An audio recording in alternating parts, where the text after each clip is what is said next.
En este pequeño asentamiento de Sudamérica, en lo alto de la cordillera de los Andes, comenzó el comercio global. Y se debe a lo que se descubrió en esta montaña.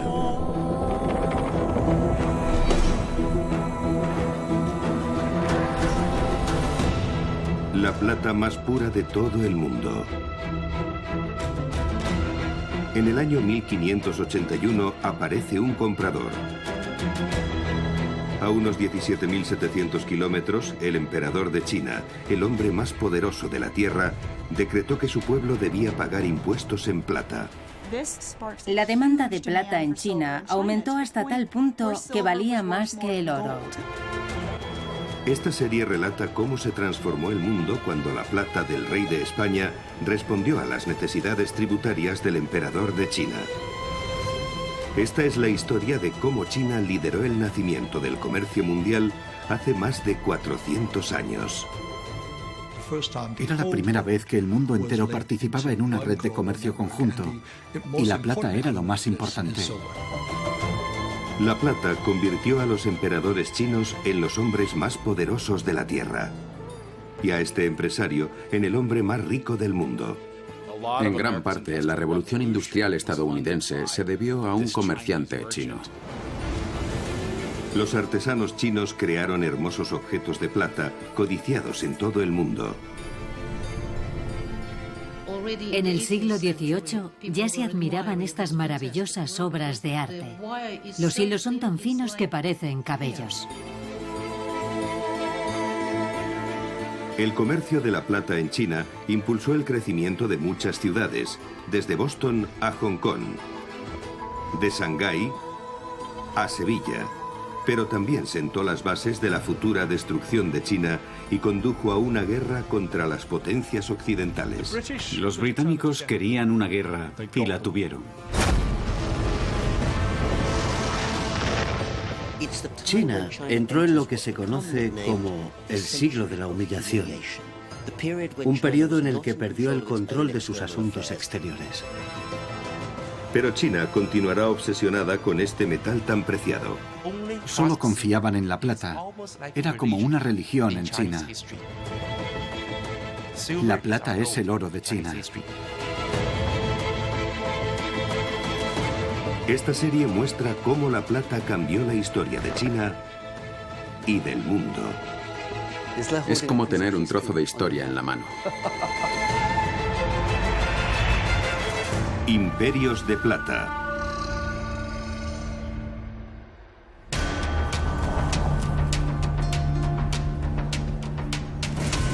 La silueta de Shanghái es una de las más características de China. Testigo de los últimos 40 años en los que el país ha experimentado un ascenso meteórico hasta convertirse en la segunda economía más grande de la Tierra. Pronto será la primera. Pero no es la primera vez que China es el centro del comercio mundial. Hace 250 años, en el siglo XVIII, era la mayor potencia económica y cultural del mundo, gobernada por uno de los emperadores más queridos, Qianlong. Qianlong mostraba su riqueza. Construyó palacios. Sabía que era uno de los hombres más ricos que había en esa época sobre la faz de la tierra.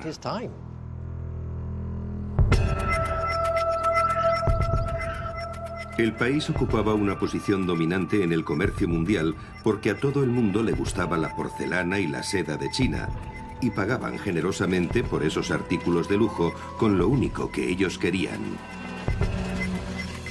plata. Desde el siglo XVI, China había dependido considerablemente de la plata desde que el emperador decretó que el pueblo pagase sus impuestos con dicho metal. El país poseía poca plata, así que la mayoría era importada. Parecía el ejemplo perfecto de oferta y demanda, sobre todo a finales del siglo XVIII, porque China solo quería una cosa, pero el resto del mundo ambicionaba todo lo demás. China tenía té. En ese momento, en ninguna otra parte conocida del mundo se producía té. Así que se popularizó rápidamente porque es muy adictivo. Gran Bretaña importaba más té de China que ningún otro país europeo. El 80% de las exportaciones que salían de Cantón iban a parar allí. Se otorgó el derecho de importar té a una organización extraordinaria, la Compañía Británica de las Indias Orientales. No era solo una compañía, como sugiere su nombre, sino una especie de organización semigubernamental de pleno derecho. A finales del siglo XVIII, la compañía presumía de tener un ejército privado de casi 90.000 hombres y una flota de potentes barcos de guerra. Se hicieron con el control de gran parte de la India a expensas de los emperadores mogoles. A pesar del gigantesco comercio de té, había un problema importante con el comercio británico en China. Los mercaderes británicos necesitaban bienes que pudieran vender. Lo intentaron con el algodón, la lana y con cualquier cosa que tenían, pero era muy difícil encontrar un producto que el mercado chino aceptase. La demanda de té era tan grande que a los británicos no les queda otra que complacer a China.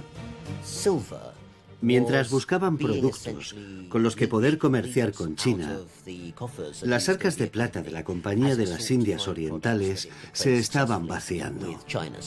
Y los que salían ganando eran los chinos. La Compañía de las Indias Orientales convenció al gobierno británico para que hiciese algo. En 1792, Gran Bretaña envió una enorme expedición comercial a China. A la cabeza iba el hombre de Estado y diplomático Lord George Macartney. La idea era que acordase con la nación más poderosa del mundo unas condiciones comerciales mejores. En la Biblioteca Británica se conserva una carta en la que el ministro del Interior explica cuál era el principal problema que debía resolver Macartney. Debe dejar claro, aparte de recalcar la disposición amistosa de Su Majestad a comerciar con el emperador y los innumerables beneficios que derivarán de dichas negociaciones, que durante el curso de las mismas recibiremos 20 millones de libras en té chino, además de otros artículos.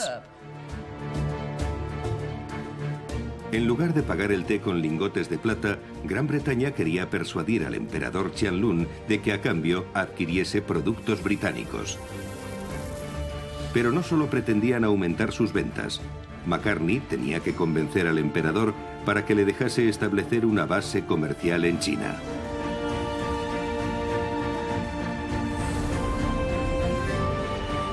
Nos gustaría tener un pequeño trozo de tierra o una isla.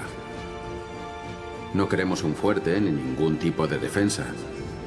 Solo que el gobierno chino proteja a nuestros comerciantes y a sus representantes cuando negocien o viajen por el país. Fueron tan optimistas a la hora de enviar esta petición que podrían haber conseguido algo. Hay una buena razón para ese optimismo. Fue el primer país del mundo que se industrializó y como resultado, su poder militar y económico iba en aumento. Gran Bretaña se consideraba igual que cualquier otro país, incluso que China. En septiembre de 1792, Lord Macartney partió rumbo a China con una flota de 3 barcos y 700 soldados y sirvientes. Zarparon con intérpretes e incluso con una banda de músicos. Llevaban regalos muy elaborados, como por ejemplo relojes musicales con melodías monótonas y muchas otras cosas para el emperador. Pero tenían muy claro cuáles eran sus peticiones. Querían que China reconociera al Estado británico. Y también querían que les permitieran tener una embajada permanente en Pekín. Cuando Lord Macartney llegó a China en julio de 1793, esperaba reunirse con el emperador, pero este no se encontraba en la ciudad prohibida. Qianlun había desplazado la corte a unos 320 kilómetros al norte, más allá de la muralla china, a su residencia de verano en Chengde.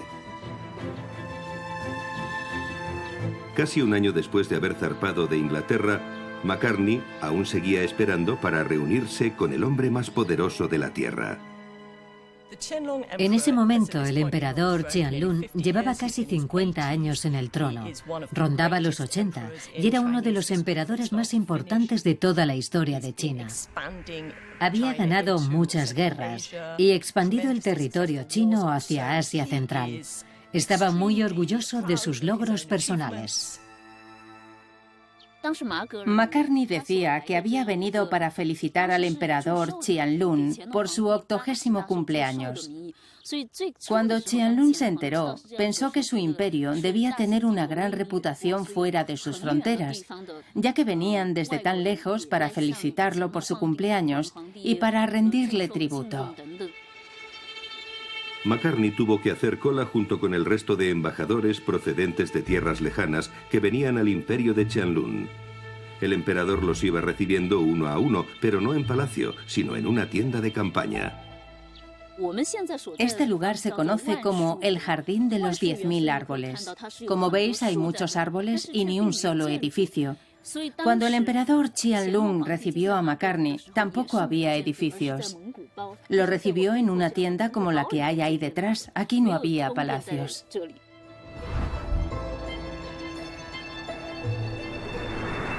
Al conocer a Qianlun, los embajadores tenían que arrodillarse y tocar el suelo con la cabeza 9 veces. Sin embargo, Macartney se negó a hacerlo. En lugar de realizar el saludo tradicional, se arrodilló con una pierna antes de ofrecerle sus obsequios. Estos son algunos de los bocetos de William Alexander, un joven artista que iba en la expedición. Una de las cosas que dibujó fue este planetario, uno de los regalos más grandes y espectaculares, porque al ver las misiones jesuitas que había en China, pensaron que la corte china estaría muy interesada en la astronomía. Pero el regalo más importante fue una caja de oro macizo con diamantes incrustados que contenía una carta del rey Jorge III en la que exponía sus deseos sobre esta expedición comercial. Así que todo se debía a esto. Qianlun ni siquiera miró la caja y la apartó a un lado. Ambas partes tenían pretensiones distintas. Qianlun creía que venían a felicitarlo por su cumpleaños y dijo: «Te he otorgado el honor de reunirte conmigo, ¿y esa es tu recompensa?». Pero antes de que Macartney y su séquito fueran expulsados, Qianlun mantuvo una conversación con el precoz hijo del diplomático británico, que durante aquel largo viaje había aprendido mandarín.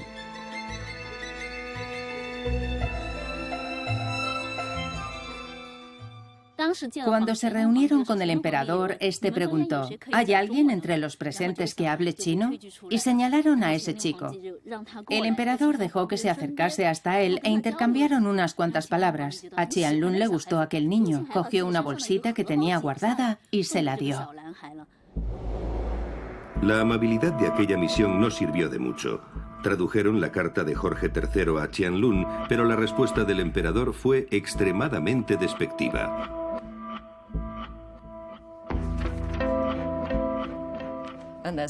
Hay una frase muy famosa que dice: los productos de nuestro imperio son variados y abundantes. No necesitamos ni lo más mínimo de otros países.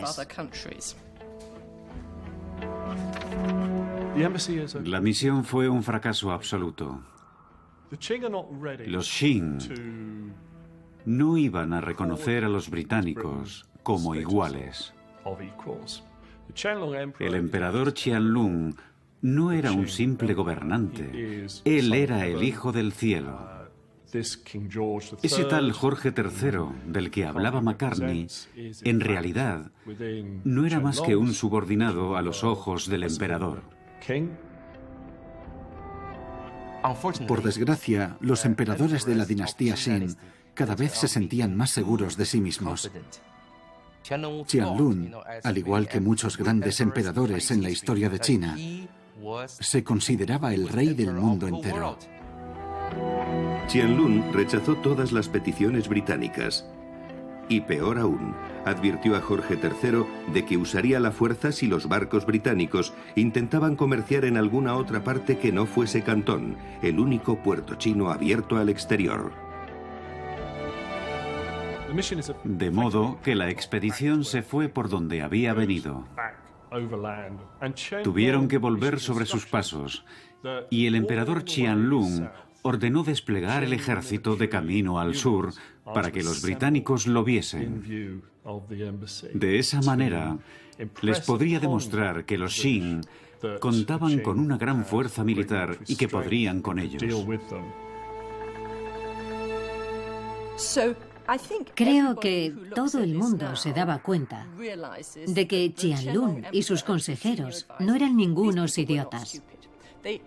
Es cierto que a nivel político desconocían todo lo que estaba pasando en la época en Europa, pero eran unos políticos astutos y sabían que los británicos tenían barcos de guerra en la costa. Así que rechazaron las condiciones inaceptables de los británicos y los expulsaron sin armar mucho revuelo. Qianlong conservó el statu quo. Ese despliegue de poder detuvo la invasión británica y de momento se mantuvo en lo más alto. Macartney volvió a casa con las manos vacías y avergonzado. En Gran Bretaña la gente comenzó a pensar que China era un país déspota y atrasado, y se hacían caricaturas de sus gobernantes. Pasó de haber una chinofilia, entendida como una especie de devoción o de interés por China, es decir, una China idealizada, a cambiar de actitud al recibir las noticias de primera mano de los británicos que habían estado allí y decían que no era para tanto. De hecho, según el propio Macartney, considerado un hombre de bien, aquello era como un basurero que necesitaba una limpieza a fondo. Y a la larga, eso cambió las cosas. A pesar de haber sido despreciados por Qianlong, a los británicos no les quedaba otra que aceptar las condiciones comerciales impuestas por China. A principios del siglo XIX aún se podía amasar una gran fortuna allí, en el puerto comercial más importante del mundo, el de Cantón. Todo el té de China, junto con la porcelana y la seda, se exportaba desde Cantón. Y por ahí entraba también la plata para pagar esos productos. Esa vía fluvial, el río Perla, en aquella época era la entrada principal y la única legal para toda esa plata extranjera que llegaba a China. Era la ruta de la plata. El comercio con Occidente convirtió a Cantón, una pequeña y remota parte del vasto imperio chino, en una de las ciudades más ricas y cosmopolitas del mundo. Fue la era dorada de Cantón. Había gente que vestía de forma diferente y se hablaban distintos idiomas. Comerciaban con bienes que procedían de todo el mundo. Por supuesto, algunos eran más valiosos que otros, como el té y la plata. Era una ciudad muy animada, a la que la gente acudía en masa para hacer negocios. Cantón no era solo un punto de intercambio de productos, también se fabricaban allí. La ciudad se convirtió en un taller mundial en el que miles de artesanos, muy cualificados pero mal pagados, creaban productos chinos destinados a los lucrativos mercados extranjeros.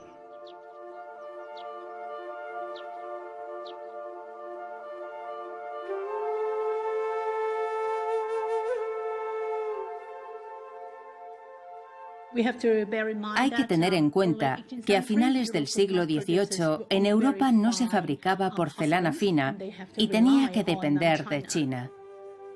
Cantón era el único puerto para comerciar con China y además contaba con la ventaja de que allí había varias fábricas y talleres donde se decoraban dichas porcelanas. Creo que no entendían por qué los extranjeros necesitaban un cuenco tan grande. Nosotros los usamos para tomar arroz y sopa. Este parece un recipiente para ponche. La forma del cuenco y el uso que se le daba llamaba la atención de los chinos. Por otra parte, el diseño y los motivos resultaban muy exóticos para los occidentales.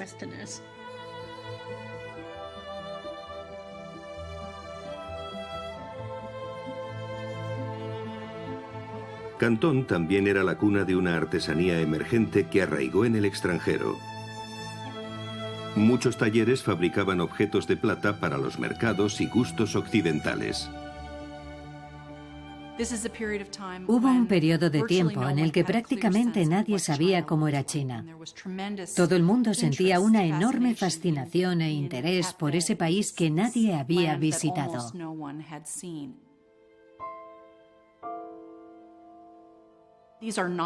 Esto no es una representación real de cómo es China.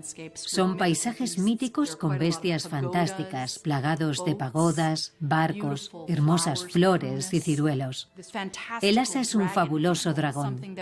Nunca se vería algo así en un objeto de platería hecho en Londres o en Filadelfia. Era algo elaborado en China por plateros del país. Los plateros cantoneses creaban objetos de plata de alta calidad en masa, pero también imitaban el trabajo de los plateros occidentales. Un platero chino podía hacer una cuchara prácticamente idéntica a un cubierto común del siglo XIX por un precio menor. Estas dos cucharas se hicieron en la década de 1830 y, como pueden ver, son casi iguales. Una se fabricó en Edimburgo, Escocia, y la otra en Cantón, pero son muy parecidas. Probablemente la plata habría costado lo mismo, pero la mano de obra era infinitamente más barata. En el siglo XXI existe una producción masiva de todo tipo de artículos. Hay un montón de cosas que son muy baratas. Hasta cierto punto, lo que ocurre hoy en el siglo XXI era lo mismo que pasaba en el XIX. Cantón era una ciudad muy dinámica. Era un nicho industrial y comercial y uno de los puntos más importantes en los que nació el comercio internacional. Y eso suponía un reto para los mercaderes occidentales. El hecho de tener que pensar con qué bienes comerciar, en qué idioma hablar y con qué moneda se debía pagar suponía un problema bastante importante a principios del siglo XIX. No existían las academias de idiomas ni las escuelas de negocios donde aprender cómo superar las barreras culturales. Creo que en ese sentido, ese mundo era mucho más fascinante que el de hoy en día. La antigua ciudad de Cantón está enterrada bajo este inmenso montón de cemento y acero. En el corazón de Londres hay una galería que alberga varios cuadros que reflejan el estricto control que Cantón ejercía sobre los comerciantes occidentales.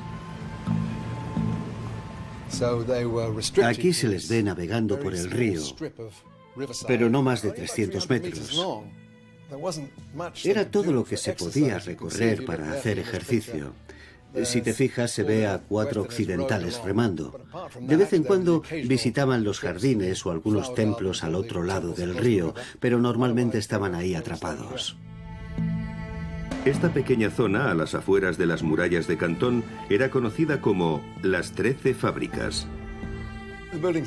Los edificios no parecen chinos, porque a los occidentales se les permitió adaptar las fachadas y, en cierta medida, también el interior para estar cómodos. A la derecha vemos un jardín enfrente de las fábricas británicas. A los cantoneses no les hacía mucha gracia ese jardín, porque parecía indicar que los británicos habían llegado para quedarse. Un jardín implica asentarse. Puede que fuese el primer paso hacia una colonia. Generó mucho descontento. La vida social de los mercaderes estaba muy limitada. Se les prohibió aprender el idioma. No podían juntarse con el pueblo chino, ni traer mujeres, ni siquiera a sus esposas. Desde el punto de vista del gobierno chino, todo era muy razonable. Los chinos ya estaban bastante sorprendidos de ver extranjeros por las calles.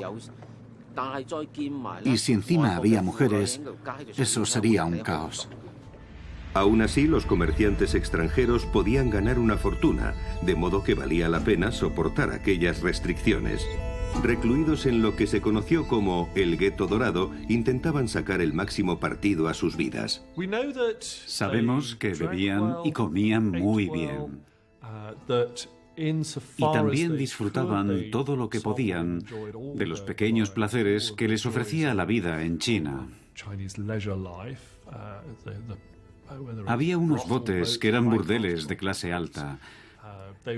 Sus amigos mercaderes los invitaban a subir a bordo y también a las fiestas. En cierto modo, no tenían mucho de qué quejarse. Un diplomático estadounidense, Ideon Nai, escribió sobre Cantón en la década de 1830. Hablaba de una fiesta a la que asistieron los mercaderes británicos más conocidos. Decía: «He visto algo que no había visto nunca. El señor Jardine y el señor Wetmore intentando bailar el vals con una simple melodía». Pero sin duda, la peor restricción impuesta por el emperador era la que obligaba a los comerciantes extranjeros de Cantón a negociar con un selecto grupo de mercaderes chinos conocidos como los Kohon. Si eras un comerciante extranjero, no podías comerciar con cualquiera.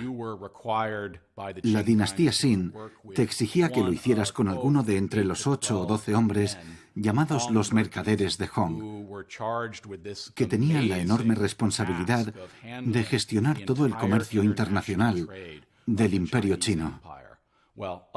De estos 12 mercaderes, uno de ellos se desmarcó de los demás. Este comerciante fue uno de los hombres más famosos de toda la historia china. Nació el mismo año que Napoleón Bonaparte y que el duque de Wellington.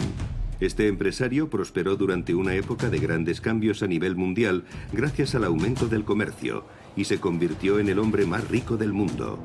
Se llamaba Hou Qua.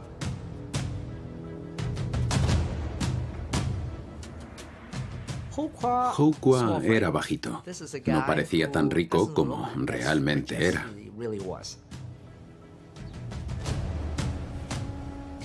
Fue un gran emprendedor en el puerto de Cantón del siglo XIX. Aunque se encontrase con alguna barrera lingüística, sabía maniobrar en las turbulentas aguas del comercio y de la economía mundial de una forma cautelosa y audaz. Hou Qua se hizo rico vendiendo grandes cantidades de té a los británicos, lo que le permitió amasar una fortuna en plata que hoy en día equivaldría a más de $1.000 millones, mayor que la de la familia Rothschild de Europa en aquella época. Consiguió reunir tal fortuna porque estuvo años trabajando, principalmente con la Compañía de las Indias Orientales. Su margen de beneficios era enorme, seguro y anual. ¿Qué hizo con la plata? Por supuesto, tenía una caja fuerte donde podía guardarla, pero en el año 1822 hubo un gran incendio en Cantón. Los testigos decían que corrían ríos de plata que salían de las cajas fuertes, ya que con el calor se derretía y se transformaba en líquido. Así que en lugar de guardar su dinero en una caja fuerte, Hou Qua comenzó a prestarlo. Dio 10 millones de libras a la Compañía Británica de las Indias Orientales y también a sus colegas cantoneses. No se sentía seguro guardando la plata en una caja fuerte en Cantón. Temía que algún funcionario avaricioso se la robase. Así que prefirió invertir el dinero en otra parte para que pudiera estar seguro. Consiguió dinero con dinero. No solo le fue bien en el comercio internacional de té, sino que además fue un personaje clave en la economía mundial. Hou Qua fue un empresario con una gran visión de futuro. Era consciente de los inconvenientes de depender solo de su principal cliente, la Compañía de las Indias Orientales. Vio una oportunidad de oro en asociarse con los comerciantes de un país que estaba a punto de embarcarse en un ascenso meteórico hacia el poder. Estados Unidos. Para él, sus socios estadounidenses eran una forma de acceder al comercio global, más allá de su relación con los británicos. Estados Unidos, que no hacía mucho que se había independizado, estaba deseando forjar vínculos comerciales con China. Había una nueva nación, Estados Unidos, que llevaba existiendo unos años, que admiraba al país más viejo del mundo. En dicho país habían reinado varias dinastías y existía desde hacía varios siglos, incluso milenios. Cuando decidieron viajar a China, sabían que habían dado con una inmensa fuente de recursos. Esto es Cabo Cod, un lugar rico y exclusivo en la costa este de Estados Unidos. En esta casa hay un retrato de Houqua que sirve para entender cómo algunas de las familias más importantes de Estados Unidos surgieron gracias al comercio chino. Este cuadro está aquí porque lo trajo de Cantón mi tatarabuelo.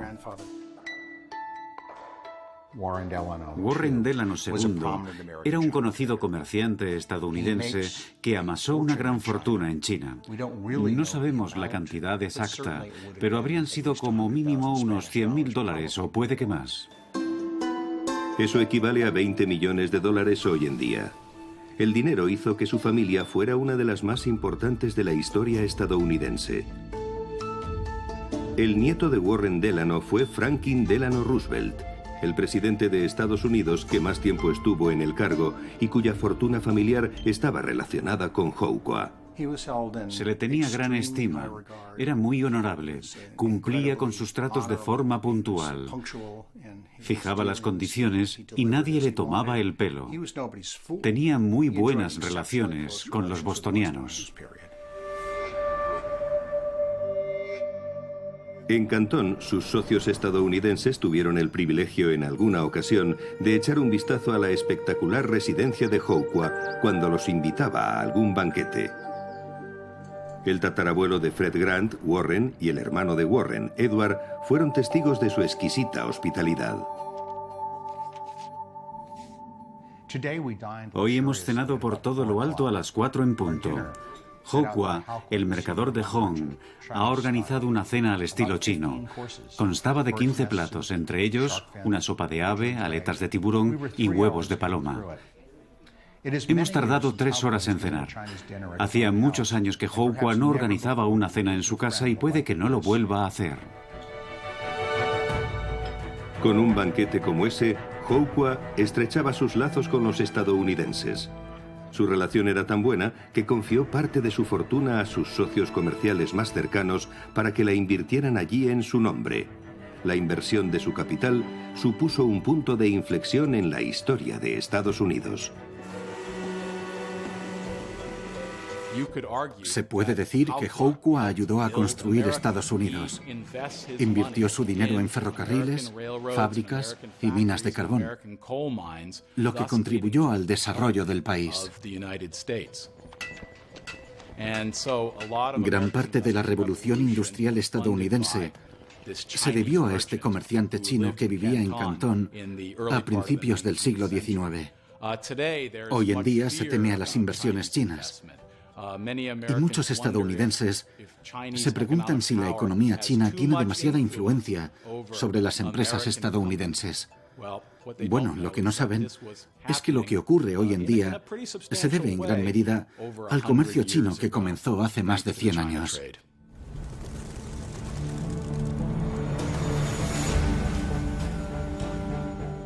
Pero los estadounidenses se toparon con el mismo problema que los británicos habían tenido antes al comerciar con China.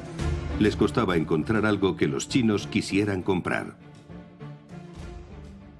Los estadounidenses llevaron plata a China a regañadientes. Hubieran preferido un intercambio de bienes. La plata era una moneda, y comerciar con ella significaba que no eran realmente mercaderes, sino más bien mayoristas. Al principio llevaron ginseng y coló durante 1 año o 2. Después hicieron un gran esfuerzo para llevar pieles desde el noroeste del Pacífico. Eso les valió un par de años más, pero pronto se dieron cuenta de que la plata era el ingrediente mágico. A principios del siglo XIX, los comerciantes occidentales buscaban con más ahínco que nunca un producto que pudieran vender a China en lugar de plata.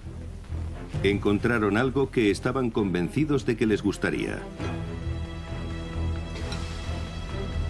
Al igual que el té, era una planta, y los occidentales estaban listos para inundar su mercado con ella. Se trataba de una droga muy adictiva e ilegal: el opio. Fue una decisión sorprendente que cambiaría la historia del mundo. El comercio del opio afectó profundamente a la economía, al gobierno, a la sociedad y al pueblo de China. Fue un triunfo de los extranjeros. Destruyó la China de la dinastía Qin. Desde 1813 se prohibió fumar opio en China, pero su comercio no solo continuó, sino que aumentó. En 1767 se importaban 1000 cajas de opio desde la India, y en 1838 ya eran 40.000. Los altos funcionarios de la corte solían tomar un poco de opio para relajarse. Los eruditos de la burguesía pasaban el rato fumando en sus pipas, a veces en salones destinados a ese fin. Y los obreros que se partían la espalda trabajando lo fumaban para aliviar sus dolores musculares. Los británicos eran quienes más participaban en este comercio ilegal. Cultivaban grandes cantidades de opio en la India, en Bengala, la joya de la corona de su imperio en expansión. Por fin, habían encontrado un producto que no era plata y que los chinos querían, aunque esto no era bueno para las reservas de plata de China. A mediados del siglo XIX, la plata de China se agotaba porque pagaban el opio con ella, y los británicos se aprovecharon de esta situación. Dos ambiciosos escoceses se enriquecieron vendiendo opio. Fundaron una empresa en 1832 que creció hasta convertirse en una gigantesca multinacional con una facturación anual que superaba los 40.000 millones de dólares. William Jardine y James Matheson jugaron un papel fundamental en este comercio ilegal con China. Ambos fueron muy influyentes por su innovadora forma de trabajar. Mientras que otros comerciantes se contentaban con vender en el estuario del río Perla, lejos de los funcionarios de los Qin. Jardine mandó construir unos barcos para poder vender la droga por toda la costa. Ordenó fabricar clíperes y barcos veleros para llevar el opio lo más rápido posible a la costa china. Jardine y Matheson compraban el opio en Bengala, colonia británica, y luego atracaban sus barcos en la costa china. Descargaban el opio y los intermediarios se lo vendían a los clientes chinos. Lo más curioso es que Jardine y Matheson no se consideraban a sí mismos traficantes, sino caballeros autorizados a comerciar. Pero los chinos que compraban el opio en sus barcos, en discretos fondeaderos, cerca de la costa de Fujian, esos sí eran traficantes. Su negocio se veía con malos ojos en Gran Bretaña. Benjamin Disraeli, el primer ministro británico, describía a William Jardine como un hombre horrible, un escocés más rico que Creso, el señor de la droga de Cantón, con toneladas de opio en sus bolsillos. Pero para Jardine y Matheson, su empresa solo satisfacía los anhelos chinos. Desde el otro lado del Atlántico, este comercio provocaba la envidia de los estadounidenses. En concreto, la de Thomas Handassid Perkins, que comerciaba con China y era un hombre respetado en Boston. Sentía que los británicos lo habían dejado fuera del lucrativo negocio del opio. Esta situación molestaba a Thomas Perkins, que mantenía una sana rivalidad con sus competidores británicos. Perkins sabía que si intercambiaba opio por té, se haría mucho más rico que intercambiando plata por té. Los estadounidenses se sumaron a este comercio ilegal. Sacaban su propio opio de Turquía. La cantidad de cajas de opio de contrabando en China creció de una forma espectacular. La crisis social se iba agravando. Los funcionarios y la dinastía Xin se percataron de ello y estaban preocupados por los efectos dañinos que producía en la sociedad fumar o mascar esta droga en grandes cantidades. En la década de 1830 había millones de adictos al opio. La droga había hecho mella en la salud del país. En Pekín, el emperador Daoguang se enfrentaba a un gran problema. Tenía que eliminar de raíz la creciente adicción de su pueblo y frenar la salida de la valiosa plata del imperio. En marzo de 1839 tomó una decisión y envió a Cantón a su funcionario más insobornable, Lin Sheshu. El delegado Lin tenía la misión de acabar con el comercio ilegal del opio. Lo hizo bastante rápido y sin piedad alguna. En primer lugar, hizo acto de presencia y ordenó a todos los adictos al opio y a todos los traficantes que cerrasen inmediatamente sus negocios. Eso fue lo primero. Pero lo cierto es que no fue demasiado severo. Si cumplías sus órdenes y le entregabas el opio, no te sancionaba. Incluso te echaba una mano para conseguir ayuda. Pero si no le dabas el opio, te condenaba a muerte. El delegado Lin arrestó a más de 1.500 traficantes chinos y confiscó 70.000 pipas de opio. A continuación, ordenó a los británicos que le hicieran entrega de las cajas de opio. Al negarse estos, bloqueó el río Perla y confinó a todos los mercaderes extranjeros en sus casas. Los mantuvo bajo arresto domiciliario, les quitó a sus sirvientes y algunos tuvieron que aprender a cocinar. Fue terrible. El propósito de Lin Sheshu no era confinar a los extranjeros. Culpaba al jefe de los mercaderes de Cantón del contrabando descontrolado de opio. Hou Qua había sido jefe de los mercaderes de Hong mucho tiempo y los funcionarios lo investigaron minuciosamente. Hubo varias sesiones de evaluaciones financieras que le salieron muy caras a Hou Qua y a su familia.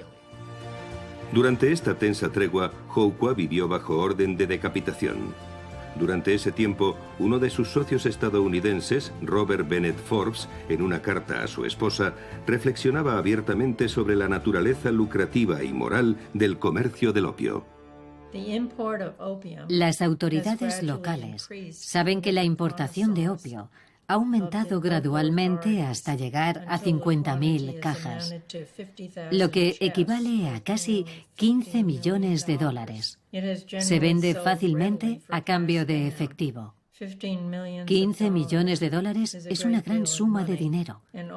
Pero el gobierno está decidido a acabar con este negocio que ha destruido los cuerpos y las mentes de la población y ha arruinado al país. Nadie se había mostrado en contra de este negocio. Yo mismo he conseguido mi primera fortuna de esa forma. Para salir de ese punto muerto y volver a los negocios, los británicos entregaron el opio a Lin Sheshu. En marzo de 1839 ordenó destruir públicamente 20.000 cajas de opio.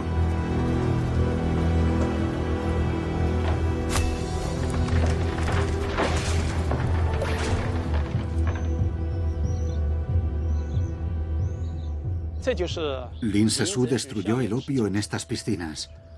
No tenía planeado hacerlo en Humen. Iba a transportar el opio confiscado, que eran miles de toneladas, a Pekín.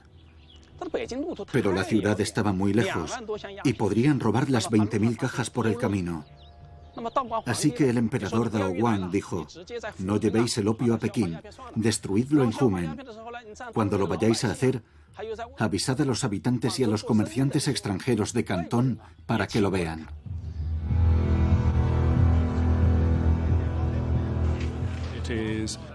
Partieron las bolas de opio, que eran como bolas de cañón. Luego las tiraron al agua y fueron a parar al mar. Era una cantidad que equivaldría a millones de las actuales libras, y esa preciada droga acabó fluyendo hasta el río Perla.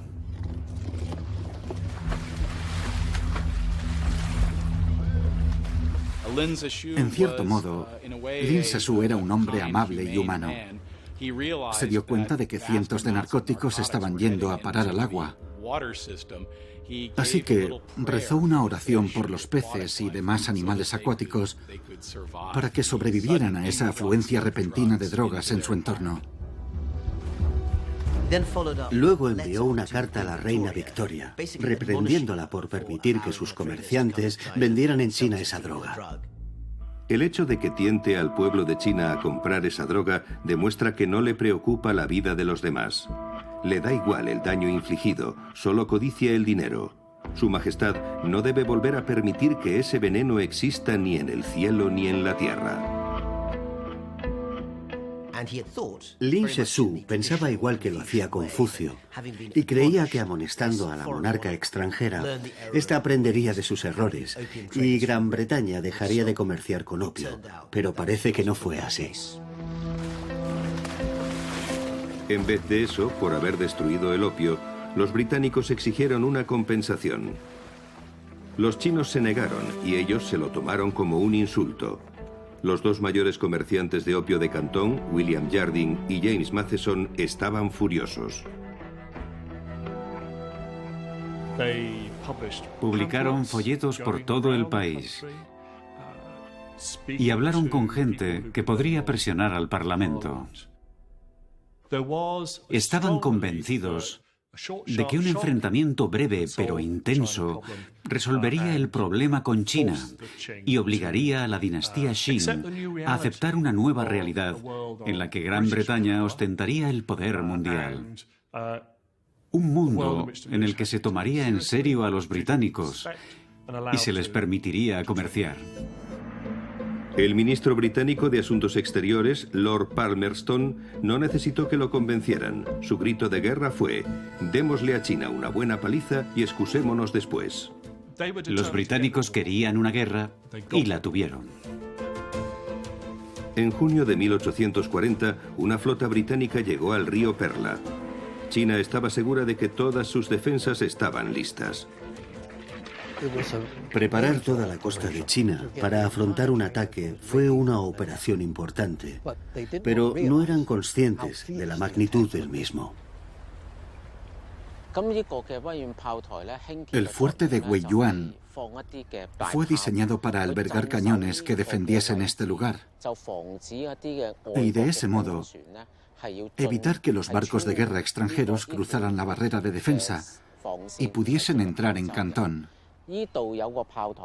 Allí hay otro fuerte, pero si nos fijamos bien, el fuego de los cañones solo puede ir hacia adelante, en esa dirección. Por tanto, tenemos dos fuertes, uno enfrente del otro, y eso daba lugar a una zona de fuego cruzado.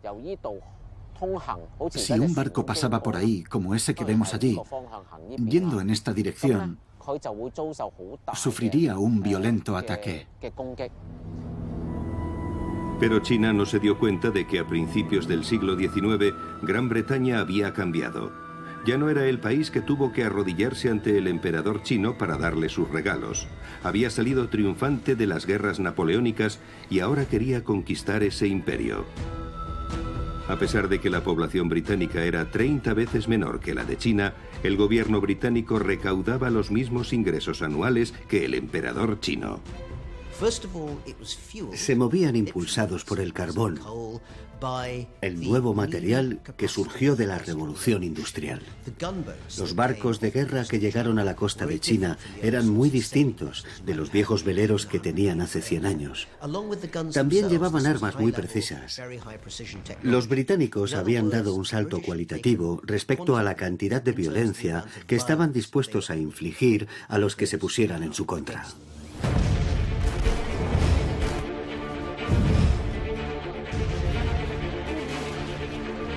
El barco de guerra principal, el Némesis, casi ganó la guerra del opio él solo. Evidentemente, al avanzar a vapor contra el viento, podía hacer cosas que los barcos de juncos chinos no podían. Había una gran desventaja tecnológica por parte de los chinos.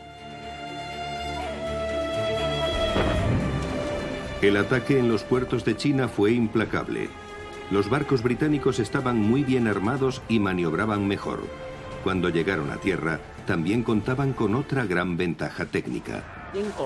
Los soldados británicos tenían fusiles de chispa y empleaban estrategias que los soldados de los Qing no poseían. Cuando tocaron tierra firme, clavaron las bayonetas en el suelo. Comenzaban disparando con los fusiles y usaban las bayonetas como lanzas cuando el enemigo estaba cerca. Según los registros británicos, el ejército de la dinastía Qing luchó de forma heroica, hasta tal punto que los británicos no podían entender por qué no se rendían. Preferían morir en la batalla. Hubo muchos muertos. China había perdido la guerra y su única opción era negociar un tratado de paz. En 1842 firman el Tratado de Nankín, un documento que reflejaba lo mucho que China había cambiado. La copia británica se encuentra en los Archivos Nacionales en Londres.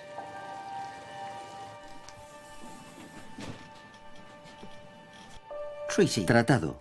Su Majestad la Reina del Reino Unido, Gran Bretaña e Irlanda y Su Majestad el Emperador de China, deseosos de poner fin a los malentendidos y a las hostilidades que han surgido entre ambos países, acuerdan firmar el presente tratado con dicho fin.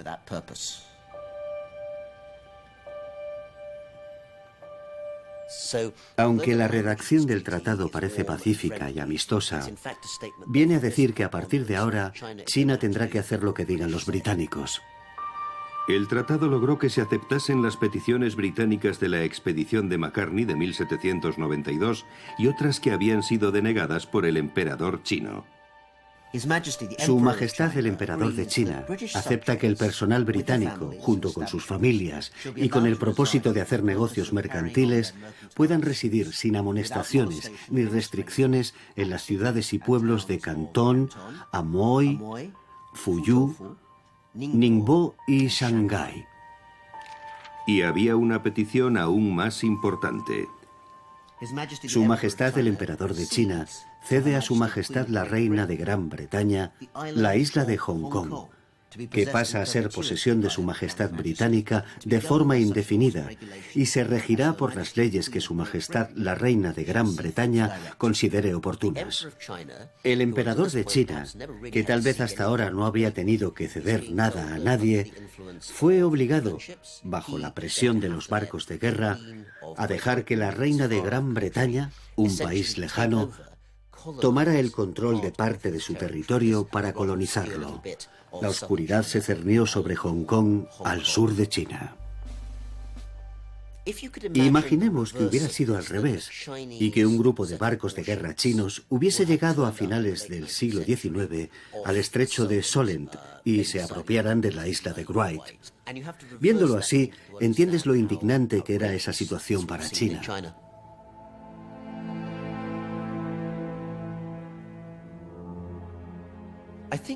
El Tratado de Nankín fue uno de los documentos más importantes de la historia china, porque marcó el inicio de un periodo que incluso hoy en día, a principios del siglo XXI, determina la mentalidad china. Es la época en la que China entró en lo que se conoce como el siglo de la humillación. Fueron obligados a firmar un tratado que significaba que China ya no podría tomar decisiones sobre sus relaciones exteriores, sino que debía acatar órdenes. El recuerdo de esa humillación no se ha olvidado en China. La caída de China fue espectacular. La derrota se sintió a nivel nacional y personal y puso fin a la era dorada de Cantón. El jefe de los mercaderes y el hombre más rico en ese momento, Hou Qua, falleció inesperadamente. Murió en 1843, un año después de que acabase la Guerra del Opio. Su hijo continuó con el negocio, pero su inmensa fortuna mermó. Hoy en día, solo perdura su apellido.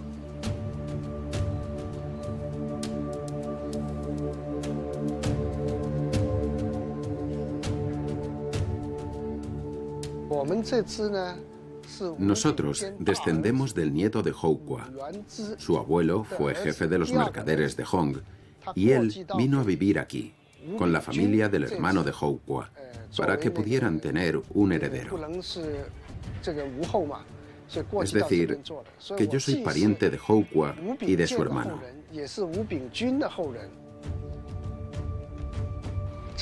Esta es nuestra casa familiar y el jardín.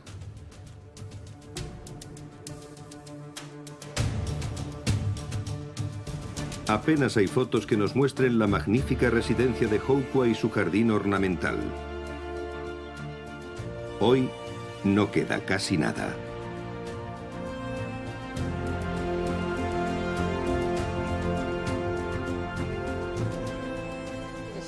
De aquella lujosa casa, solo queda esto. Estas flores talladas en la pared han resistido el paso del tiempo. Este era su aspecto original. Es el único que ha aguantado.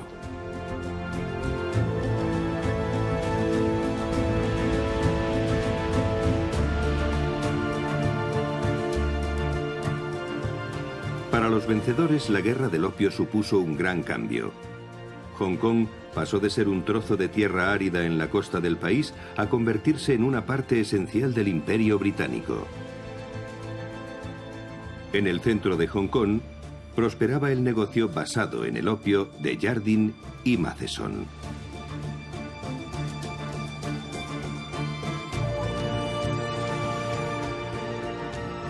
En menos de 50 años, la plata que ayudó a China a dictar las normas del comercio mundial había jugado un papel crucial y le hizo perder su lugar como primera potencia económica mundial. Ahora China estaba viviendo una nueva y cruda realidad. El opio desencadenó otra guerra en China y el país fue testigo de la destrucción deliberada de una obra maestra de su civilización. La destrucción del Palacio de Verano fue un castigo. Lo hicieron para humillar y desprestigiar a la corte de la dinastía Xin. China no solo fue sometida por los occidentales, sino también por Japón. Se aliaron diferentes imperios, tratando de hacerse, cada uno de ellos, con un trozo de China. Pero lo peor aún está por llegar. La existencia de China se ve amenazada. Muchos funcionarios y observadores chinos pensaban que su país corría el peligro de desaparecer y hablaban de su posible extinción.